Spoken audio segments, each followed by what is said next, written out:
by this song by Gordon Peterson,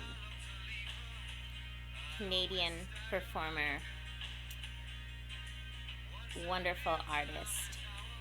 He also goes by Indio. This came out in 1989. This takes me back to a wonderful adventure I had back in the day in 1990. Absolutely fantastic. The Big Hard Sun. And this is part of our story that I'm going to tell you today. You're going to love it. It actually happened to me. Whew, where do I begin? Hi. So,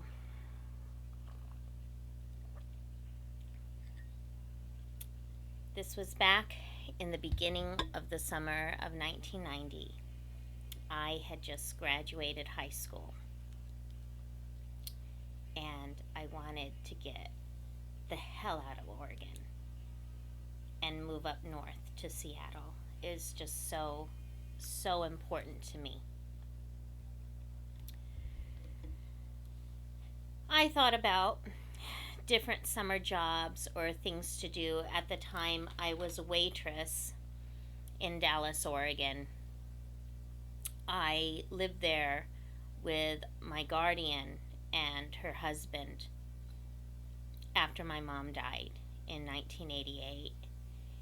And I was scheduled anyways to move up to Seattle to go to a trade school, an art school.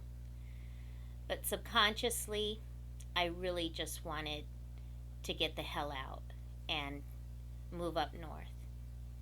So, but beforehand, I had decided, well, what am I going to do? I was looking for something special. And someone directed to me about a youth corps that does work for the U.S. Forest Service and also takes fun camping trips all over Oregon, mainly in the southern area, and in a town called Eugene. And so I decided, what the hell?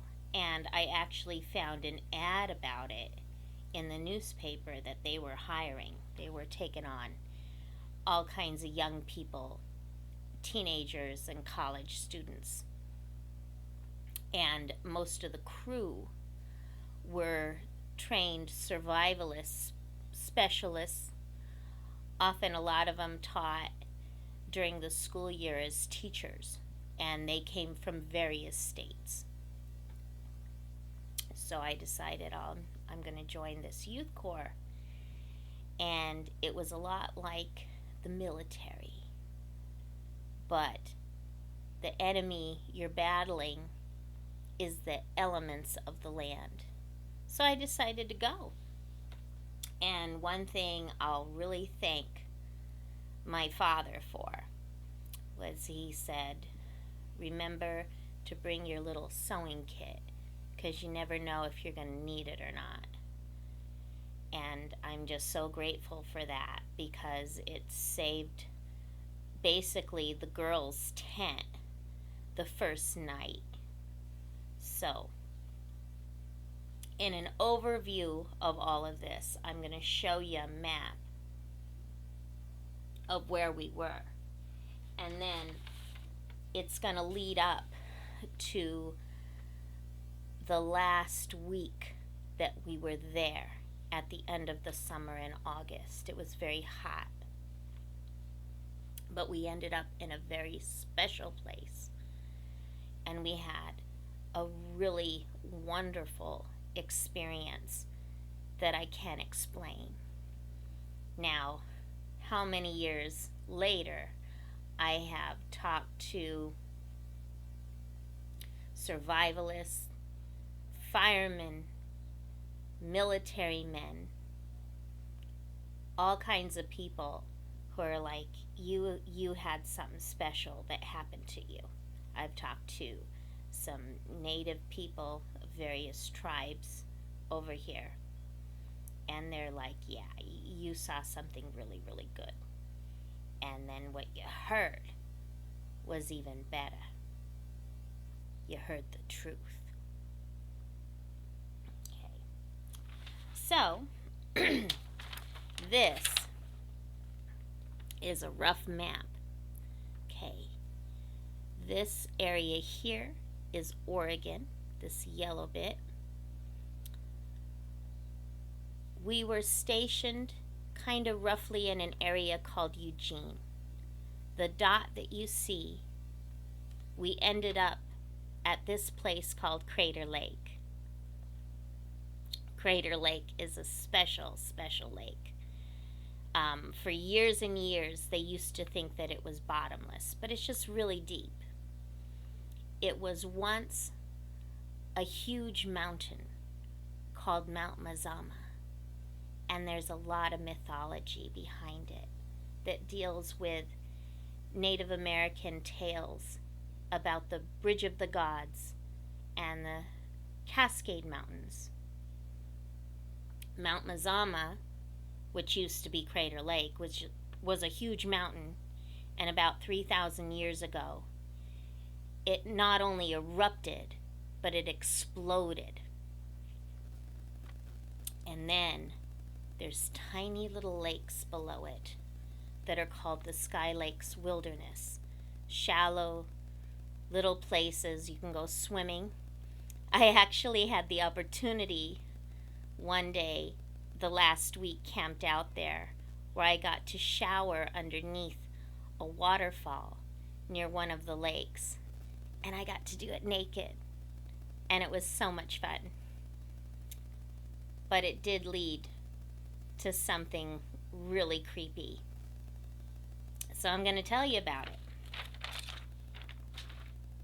Here's another big sketch of the lake, like a close-up. Okay, down below, the little Sky Lakes. It's a little island there off to the side. Look it up. It's supposed to be one of the 8 wonders of the world. So I joined this youth corps. We do little jobs of making trails, all kinds of trails, not just for hiking. Oh, by the way, this is along the Pacific Crest Trail. It's a huge, huge trail that stretches all the way up from Canada down to Mexico. That's that red line. Very few people have hiked the whole thing, but people who do are professionals.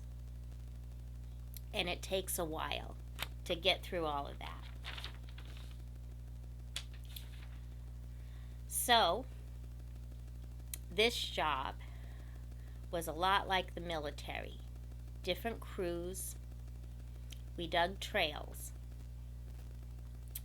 And like I was saying, not only hiking trails, but also horse trails and little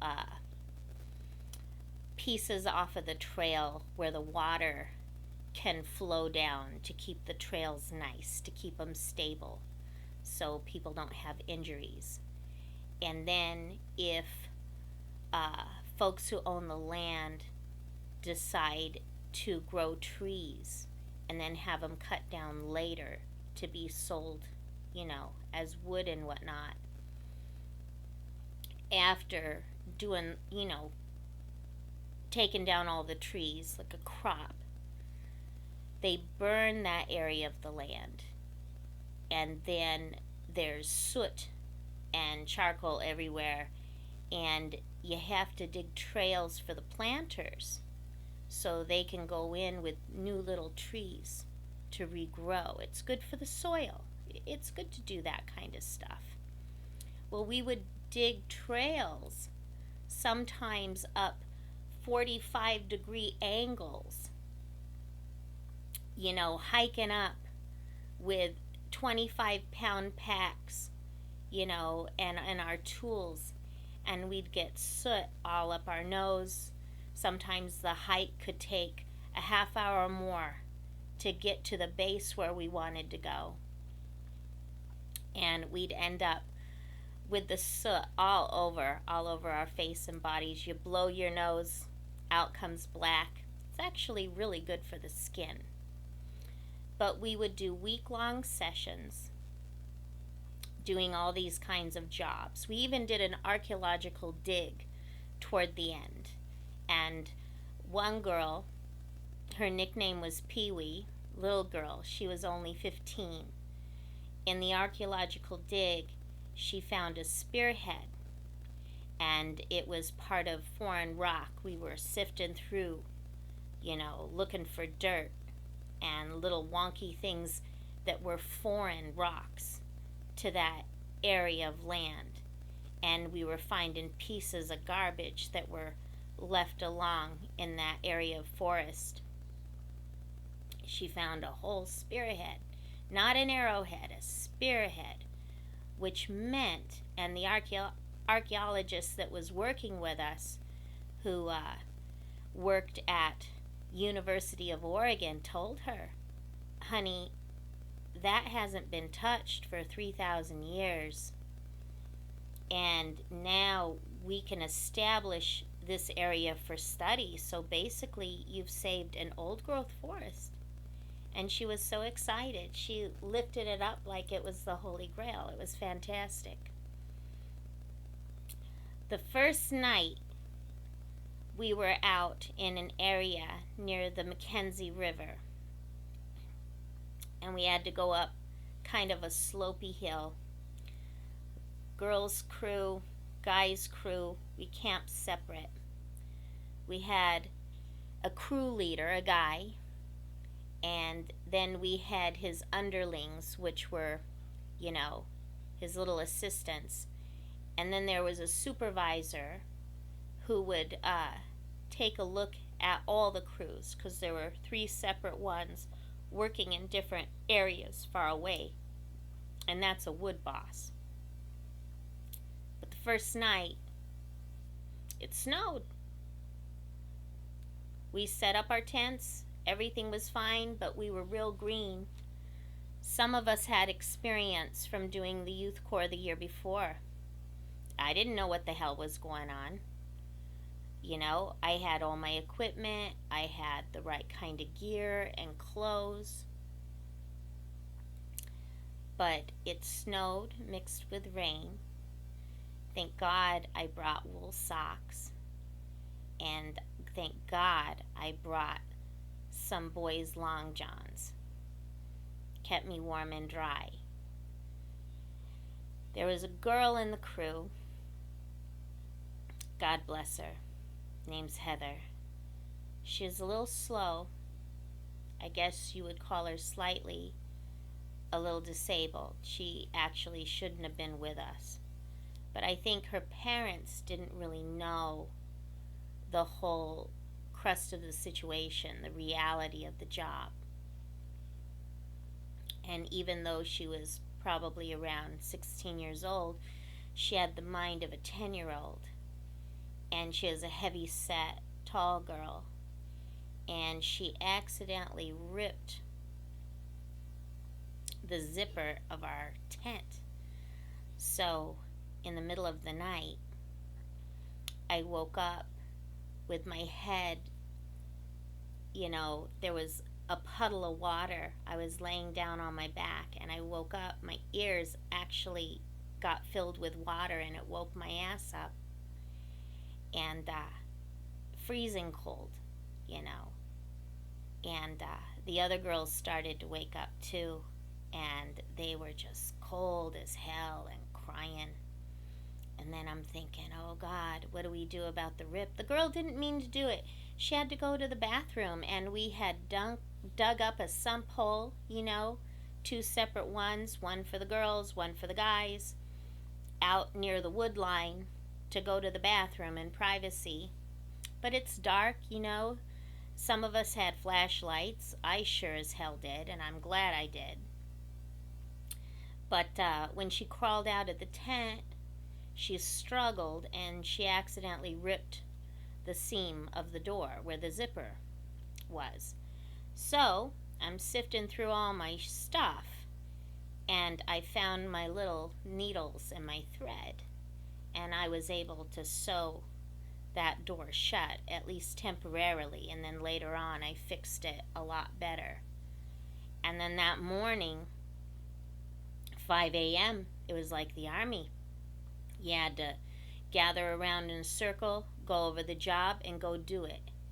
And we did it in freezing cold, soaking wet, working our asses off, boys and girls. We had one member of the crew. His name was Troy, but we called him Neanderthal Man. A punk rocker, homeless guy from Portland, Oregon. And he was going through withdrawals off of, oh God, what was it? Some kind of speed drug. I don't know that much about drugs. I'm going to say it was crystal meth. In fact, I think it really was crystal meth. But he was a good worker, and by the time the session was done, he was clean. His mohawk had grown out and everything. We helped him shave his head and stuff. On the weekends from these sessions, we'd go to small towns and find a laundromat and do our laundry, take a shower. We took a shower once a week. Buy what food we had, because we couldn't get our paycheck till the end of the session. And luckily for me, being a waitress, and I pinch my money like crazy. Maybe that's a Capricorn trait. In fact, my daughter Babushka over there, she told me one time when she was little, this is funny as hell. Kids are so smart, and she was the smartest. She still is. So wise and so smart. And Babushka, if you're out there, you're right. She's like, Mom, you don't pinch your pennies, you strangle them. And maybe that's a Capricorn trait, I don't know. But going back to working for this youth corps, I was lucky to have a little bit of money on me because, it helped with laundry, and some of the kids who didn't have money, who didn't really know the reality of the situation, I'd loan them some. They paid me back at the end of the session, no problem, And I ended up becoming the cook, the crew boss, excellent guy, just a wonderful man. He did a lot of the cooking, and what we carried in was what we had, and you had to be really creative. And he started, helping prepare the meals and stuff, and because I grew up learning how to cook, I started actually learning how to do basic cooking from these old ladies who taught me way back in the day when I was about 8 years old. And he noticed I was interested, and he's like, help me out. And so we'd come up with creative ideas on menus. And one night, because we had a bunch of apples and granola and butter and stuff and a little sugar, I made apple Betty in a huge Dutch oven, over a campfire. And that was great. That was like one of the best desserts in the world. It was also served as our breakfast the next morning. But going back, I'm going to show you a tool. I use this in my garden, but I learned how to use this tool digging trails. This is called a Pulaski. It's a half axe and it's a half hoe. Sharp on both ends. Very dangerous, but it does the job. And that's what I did. I was mainly a digger. There were certain members of the crew, mostly girls, who were loppers. They'd go up ahead and we'd work as a team. And they would trim back all the bush, any kind of brush that was in the way. And then the diggers, we would carve out the dirt and we work as we go. And a lot of the guys, because they have a lot of upper body strength, they would help dig out huge rocks, and roots in the way. And sometimes we'd be working on a slope, so we had to be very careful that we didn't step wrong. We wore army boots, or Doc Martin boots, romper stompers. We had to be careful so we wouldn't slip and fall. It could be very dangerous. And so these guys knew they would dig out the roots in the rocks, and they had to call down as a warning before they'd let it go down the hill, so that if there was any hiker or say a forest agent down below or campers, so they wouldn't get hit. We had so much fun, and it was hard. Sometimes we'd cry. Sometimes we would climb up a slope. It would take forever. Sometimes we had to haul in our camping gear. It might take a couple hours. And then we'd have a heavy pack. Sometimes we'd have to carry water with us. And we'd have a little vial of iodine to sanitize the water so we could drink it. You could carry up to 50 pounds or more. The heavier pack, we would often trade. Guys and girls would help with the job. And us girls, we proved ourselves. We earned our oats, so to speak. And on the weekends, we'd go out rafting different rivers or exploring different lakes. We'd do a lot of fun stuff. And we'd gather around the fire and tell stories while our crew boss would play, the Grateful Dead or Bob Marley. But I brought Indio, and they loved it. And then we dance around the fire. All different kids of different backgrounds. Kids whose parents were hippies, kids whose parents were farmers, loggers, engineers, mill workers, you name it. And we'd sit and discuss stuff. All different nationalities too, by the way. Sometimes we'd have heated debates. Kids of different religions. So, it was good that way. And we'd talk about the stars. We'd talk about music and life and what we're going to plan on doing in the future with our life, our problems. So, but going forward, and I'm going to do a little kind of offbeat thing about my dad, about John's stories. Him and his friends, when I was little, because his friends would come over to the house all the time and they'd shoot the shit together, have a couple beers, smoke cigarettes or a cigar or two, and they'd talk about the olden days and what it was like growing up in the Pacific Northwest. Make each other laugh, debate, remember stuff, remember old newspaper articles, things that their elders told them, and they would just kind of compare. I remember sitting around. I didn't like to sit around these people. I'd always be hiding behind a chair like a turtle, or off in some corner with my dolls or my sewing. But I'd be listening. I'd be watching.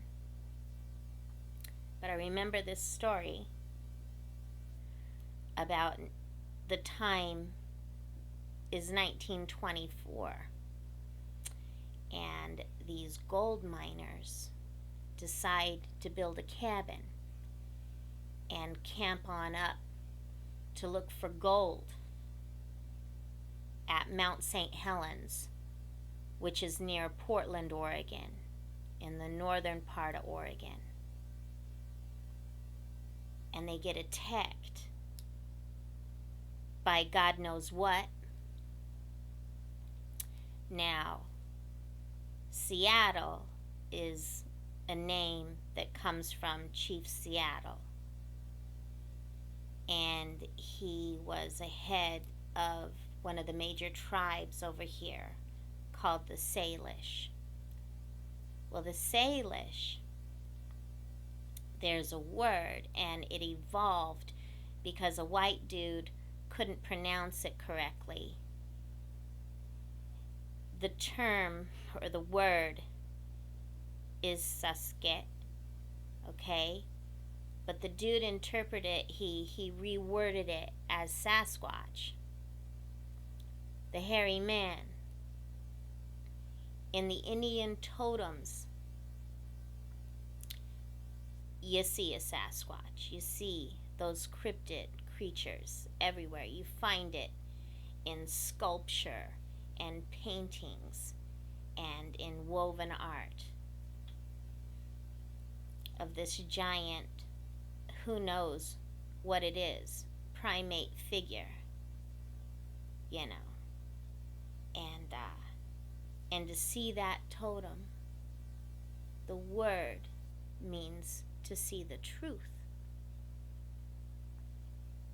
So I'm hearing this story, and later on in different periods of my life, I've looked up little things about it, reread it. There's a bunch of miners up there looking for gold, and they piss off this tribe of who knows what. And some ended up coming out about it, and they told the major newspaper at the time. Some didn't want to talk about it. All in all, it was a nightmare. And when they finally got out of there, they didn't go back. Now they've been excavating it, looking at all the remainder from years ago, way after Mount St. Helens blew up. Now it's safe to go over there for now, because that mountain's still alive. But they're finding little pieces of evidence of that cabin where it was set. And but in the local paper at the time, in the mid-1920s, they told the reporters, or one of the guys told the reporters about what had happened. And they published it in the paper. Well, that reporter asked an Indian tribe in that area about it. You know, what's your take on all this? And the tribes interpreted the Sasquatch, you know, some people call him Bigfoot, but they interpreted them and described them as another tribe. Whether they're human or not, don't know. But so the paper wrote down as another native tribe. And all hell broke loose. And I remember the men talking about this, shooting the shit, you know, drinking a beer, going, wait, no, I'll tell you, my dad said this, I remember this, so-and-so said that. Well, the local whites around the Portland area, you know, or nearby outside of Portland, decided to take it out on some of the Native Americans, you know, do some shitty things, all because of a misinterpretation of somebody else's look at things, their language. Pretty screwy stuff. So going back to working for the Youth Corps, the last week we ended up at Crater Lake. Okay, we were building a little trail connected to the Pacific Crest Trail. It was our own, and it was all crafted and everything.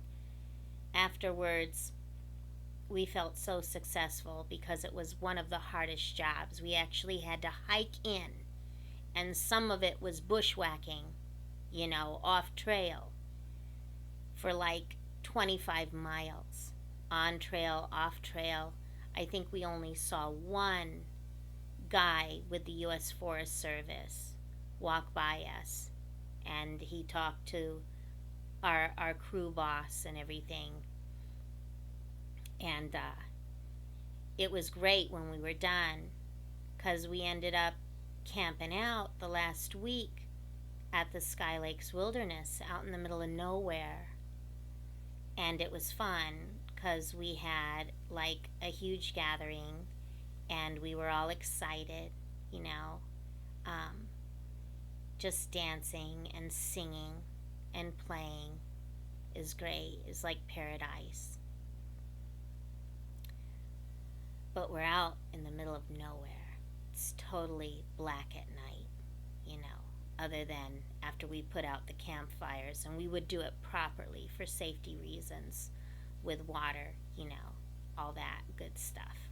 We learned a lot of safety measures with that job. But it's totally black unless we had, our lanterns or flashlights. And then all of a sudden, we hear these noises far off past the wood line out in the deep woods. They seemed far away, and yet they seemed close. We heard tree knocking. Boom, boom, boom. Over and over and over again, you'd hear a knock way over there. Then you'd hear a knock way over there. And then a knock way over behind you. It was everywhere. And it was all night long.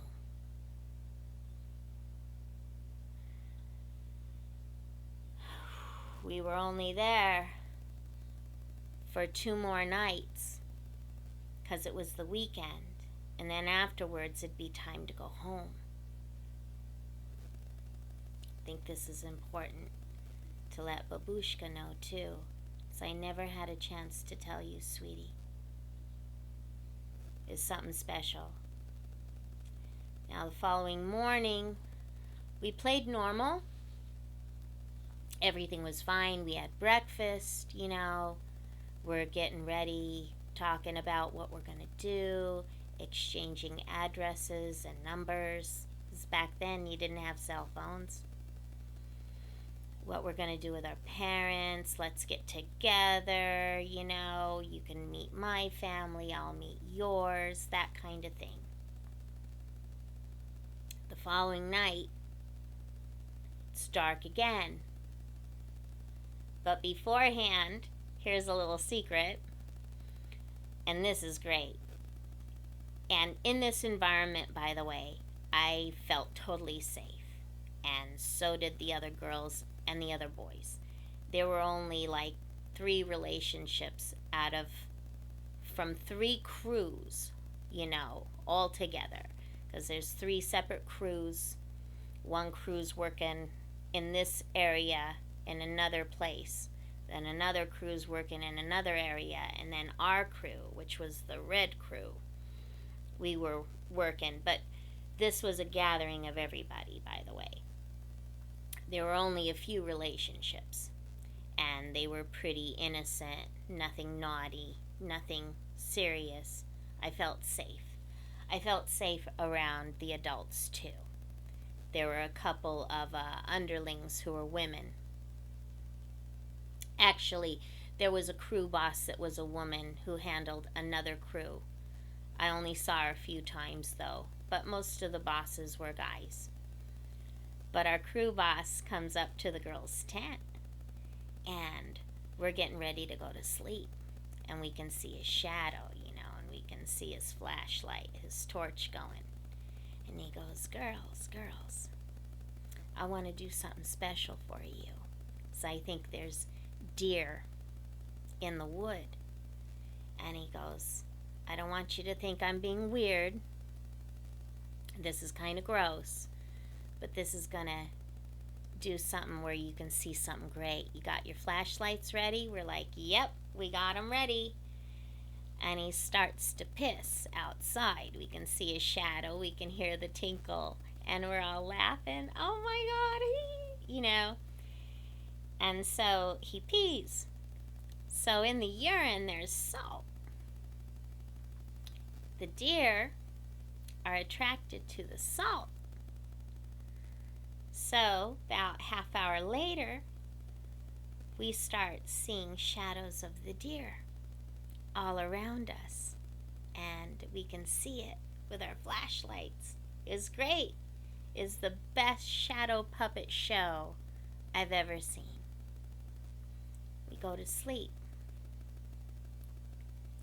Later on that night, we start to hear the banging again. And a few of us are kind of questioning it. And we're wondering, all that tree knocking going off in the distance, there's nobody else around. Nothing. And I'm thinking, oh shit. And I remember those stories. You know, we watched, you know, the Patterson-Gimlin film on TV, on In Search of. My father, you know, he wouldn't talk about it, but he didn't deny it. He thought it was hella cool. And there were some folks, you know, hunters and whatnot, that I had met in separate towns who were true believers. But I remember in some of the stories these guys would talk about around my dad, one dude would talk about the tree knocking.